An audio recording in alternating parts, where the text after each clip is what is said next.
Our lives have been turned upside down, shattered and shaken. But the American story has had moments like this before. And he was there, answering the call. When we came into office in 2009, we were going through what was then the worst financial and economic crisis since the Great Depression. The economy was hemorrhaging hundreds of thousands of jobs a week. People were losing their homes to foreclosure. The financial system was in tatters. Auto sales had dropped to near zero levels. The auto companies faced bankruptcy, and many said, let them fail. But Joe remembered his father and what it meant to lose a job.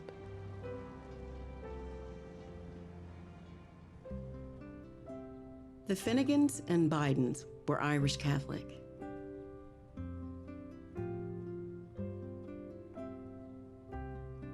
Joe was their first. And then his sister Valerie. From the moment I opened my eyes, my big brother was there. The thing that was most important was family and family and family. As the post-war boom faded, Joe's father struggled to find work in Scranton. But 140 miles south, there was a job cleaning boilers in Wilmington. There was a long stairway up to the second floor. Dad went up to Joey in our bedroom and saying, Joey, you gotta be a big boy.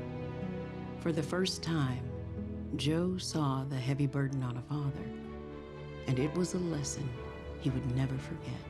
The job is a lot more than a paycheck. It's about dignity. The country was losing tens of thousands of jobs a day, and they needed 3 votes to pass the economic rescue package. Joe Biden was handled the task of going to get those 3 Republican votes. Joe returned to the place where he had been so effective. Passionate argument, sympathetic listening, a willingness to make adjustments and accommodations to bring people on board. When the law finally passed, the president tapped his partner to run the program. Joe tracked every dollar, calling mayors and governors. Talking to them on the phone, one-on-one. He gave all of them his cell phone. And I watched him bring his heart to that job. It matters that you have in your mind the family that you're trying to reach, the neighborhood that you're trying to reach, the people whose lives are affected by what you do. The skills that had made him so effective had not come easy. When he entered school, there was a problem. Joe had a stutter. And it's mortifying. It allows that child to become an object of ridicule. When his teacher mimicked him and Joe ran home from school, his mother drove him back. Did you say to my son, Mr. Biden? The nun said, I was just trying to make a point. My mother stood up, all 5'2" of her. If you ever talk to my son like that again, I'll come back and rip that damn bonnet off your head. Do you understand me?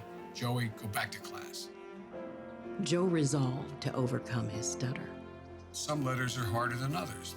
And I used to get up at night and go stand in front of the mirror with a flashlight and practice. She'd make me look her in the eye. Look at me. Remember, Joey, you're the smartest boy in that class. Nobody's better than you, Joey. From having to deal with stuttering, it gave me insight into other people's pain, other people's suffering. At 19, Joe sought out a summer job that few of his peers considered taking. He was a lifeguard along with the black lifeguards. That's when I first seen Joe, and we became friends.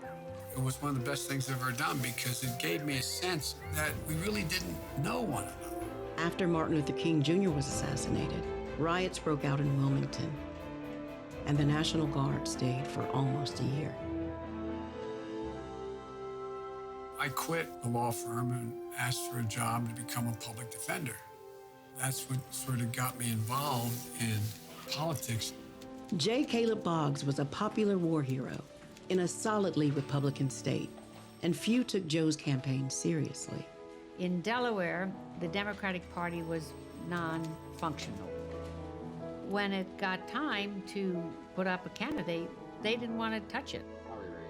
This young upstart, Joe Biden, who had a lot of ideas and no money, no influence, the party said, okay, well then go ahead, Biden, give it a whirl. That's all I can ask. Just look, if you like what you see, help me out. If not, vote for the other fellow. But look me over if you would. You know, we'd have a coffee, and we'd come out of that, we'd have 5 more coffees. He was very articulate on the issues. He brought people to say, not just that, well, I agree with what you're doing, is, you know, what can I do to help? Delaware is the first state. J. Caleb Boggs, who is the incumbent Republican, being challenged by Joseph Biden. Biden is a Democrat who's 29 years of age. But exhilaration soon turned to tragedy. I mean, it was clear he had decided that I'm not going to be a senator, that the boys need me too much. I was prepared to walk away in 1973. But men like Ted Kennedy and Mike Mansfield and Hubert Humphrey and Fritz Hollings, Danny Inouye, they convinced me to stay. Just stay 6 months, Joe. Remember, Danny? Just stay 6 months. He couldn't allow the suffering to debilitate him. Just like he couldn't allow the stuttering to define him. That's the backbone. There's something bigger than Joe's suffering. The Senate turned out to be a wonderful place for him. He had a real gift for bringing people together.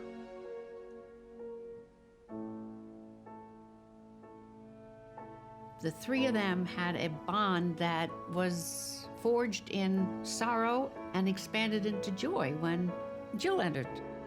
They had built this beautiful family, this circle of trust. And then the extra gift of Ashley. Growing up, it was full of adventure, laughter. We do everything as a family, and we've always done everything as a family. He was always a good, loving father. I mean, there's nothing more important to Joe than his children. It's hard to explain how ever-present he was in our lives. You don't have to guess what my dad believes. A great benefit of being my father is that he doesn't have to contort himself into different people at different times. Bo was going to do fine things. I mean, he had it all. And then he got sick. The whole world tilted, and it felt like we were all falling off. Once again, Joe faced the unimaginable. My mother, she said, bravery resides in every heart, and someday it will be summoned.